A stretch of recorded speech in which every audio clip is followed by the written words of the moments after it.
महाशिवरात्रि की पौराणिक कथा। पूर्व काल में चित्रभानु नामक एक शिकारी था। जानवरों की हत्या करके वह अपने परिवार को पालता था।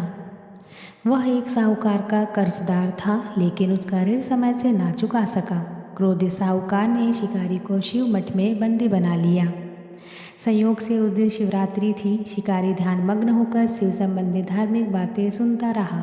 चतुर्दशी को उसने शिवरात्रि की व्रत कथा भी सुनी। शाम होते ही साहूकार ने उसे अपने पास बुलाया और ऋण चुकाने के विषय में बात की। शिकारी अगले दिन सारा ऋण लौटा देने का वचन देकर बंधन से छूट गया। अपनी दिनचर्या के भांति वह जंगल में शिकार के लिए निकला, लेकिन दिन भर बंदीगृह में रहने के कारण भूख प्यास से व्याकुल था। शिकारी खोजता हुआ वह बहुत दूर निकल गया। जब अंधकार हो गया तो उसने विचार किया कि रात जंगल में ही बितानी पड़ेगी। वह वन के एक तालाब के किनारे एक बेल के पेड़ पर चढ़कर रात बीतने का इंतजार करने लगा।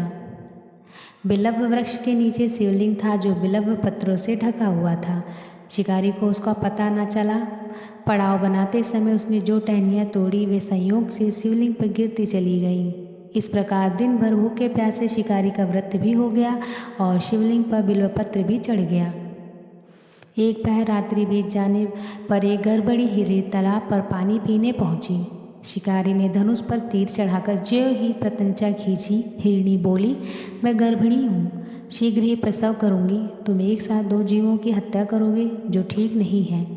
मैं अपने बच्चे को जन्म देकर शीघ्र ही तुम्हारे पास सक्षम प्रस्तुत हो जाऊँगी, तब मार लेना। शिकारी ने प्रत्यंचा ढीली कर दी और हिरनी जंगल झाड़ियों में लुप्त हो गई। प्रत्यंचा चढ़ाने तथा ढीली करने के वक्त कुछ बिल्व पत्र अनायास ही टूटकर शिवलिंग पर गिर गए। इस प्रकार उसे अनजाने में ही प्रथम प्रहार का पूजन भी संपन्न हो गया। कुछ देर बाद एक और हिरनी उधर से निकली। शिकारी को प्रसन्नता का ठिकाना ना रहा। समीप आने पर उसने धनुष पर बाढ़ चढ़ाया। तब उसने देखा कि हिरणी ने विनम्रता पूर्वक निवेदन किया, हे शिकारी, मैं थोड़ी देर पहले ऋतु से निवृत्त हुई हूँ, कामतोर विरहिणी हूँ, अपने प्रिय की खोज में भटक रही हूँ। मैंने अपने पति से मिलकर शीघ्र ही तुम्हारे पास आ जाऊँगी। शिकारी ने उसे भी जाने दिया। 2 बार शिकार को खो कर उसका माथा ठनका। वह चिंता में पड़ गया। रात्रि का आखिरी पहर भी बीत रहा था। इस बार भी धनुष से लगा कर कुछ बेलपत्र शिवलिंग पर गिरे तथा दूसरे पहर का भी पूजन संपन्न हो गया। तभी एक अन्य हिरणी अपने बच्चों के साथ उधर से निकली। शिकारी के लिए यह स्वर्णिम अवसर था। उसने धनुष पर तीर चढ़ने से देर नहीं लगाई और वह तीर छोड़ने ही वाला था कि हिरणी बोली, हे शिकारी, मैं इन बच्चों को उनके पिता के हवाले करके लौट आऊँगी। इस समय मुझे मत मारो। शिकारी हंसा और बोला, सामने आए शिकार को कैसे छोड़ दूँ? मैं ऐसा मूर्ख नहीं।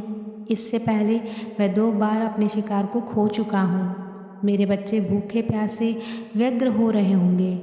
उत्तर में हिरणी ने कहा, जैसे तुम्हें अपने बच्चों की ममता सता रही है, ठीक वैसे ही मुझे भी। हे शिकारी, मेरा विश्वास करो, मैं इन्हें इनके पिता के पास छोड़कर तुरंत लौटने की प्रतिज्ञा करती हूँ। हिरणी का दुख भरा स्वर सुनकर शिकारी को उस पर दया आ गई। उसने उस मृगी को भी जाने दिया। शिकारी के अभाव तथा भूख प्यास से व्याकुल शिकारी अनजाने में ही बेल वृक्ष पर बैठा बेल पत्र तोड़ तोड़ के नीचे फेंकता जा रहा था। पाँव फटने को हुई तो एक हष्ट पुष्ट मृग उसी रास्ते पर आया। शिकारी ने सोच लिया कि इसका शिकार वह अवश्य करेगा। शिकारी की तनी प्रत्यंता देखकर मृग विनती स्वर बोला, हे शिकारी, यदि तुमने मुझे पूर्व आने वाले 3 मृगियों तथा छोटे छोटे बच्चों को मार डाला है तो मुझे भी मारने में विलम्ब ना करो, ताकि मुझे उनके वियोग में एक क्षण भी दुख न सहना पड़े। मैं उन हिरणियों का पति हूँ। यदि तुमने उन्हें जीवन दान दिया है तो मुझे भी कुछ क्षण का जीवन देने की कृपा करो। मैं उनसे मिलकर तुम्हारे पास समक्ष उपस्थित हो जाऊँगा।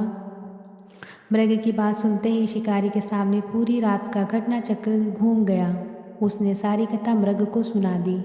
तब मृग ने कहा, मेरी तीनों पत्नियां जिस प्रकार प्रतिज्ञाबद्ध होकर गई हैं, मेरी मृत्यु से अपने धर्म का पालन नहीं कर पाएंगी। अतः जैसे तुमने उन्हें विश्वास पात्र मानकर छोड़ दिया है, वैसे ही मुझे भी जाने दो। मैं उन सब के साथ तुम्हारे सामने शीघ्र ही उपस्थित होता हूँ। शिकारी ने उसे भी जाने दिया।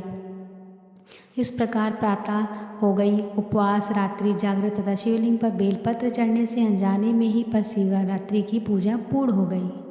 पर अनजाने में ही की हुई पूजा का परिणाम उसे तत्काल मिला। शिकारी का हिंसक हृदय निर्मल हो गया, उसमें भगवत शक्ति का वास हो गया। थोड़ी ही देर बाद वह मृग सब परिवार शिकारी के समक्ष उपस्थित हो गया ताकि वह उनका शिकार कर सके। किंतु जंगली पशुओं की ऐसी सत्यता, सात्विकता एवं सामूहिक प्रेम भाव को देखकर शिकारी को बड़ा ही ग्लानि हुई। उसके मृग परिवार को जीवन दान दे दिया। अनजाने में ही शिवरात्रि के व्रत का पालन करने पर भी शिकारी को मोक्ष की प्राप्ति हुई।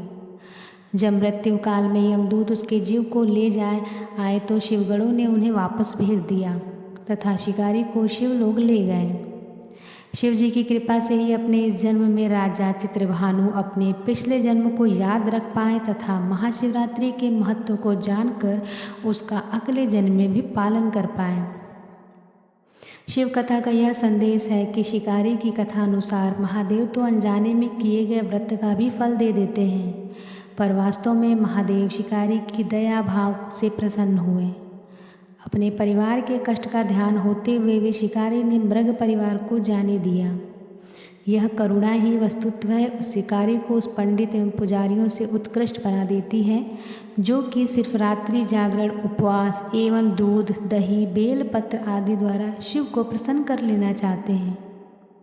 इस कथा में सबसे महत्वपूर्ण बात यह है कि इस कथा में अनजाने में हुई पूजन पर विशेष बल दिया गया है।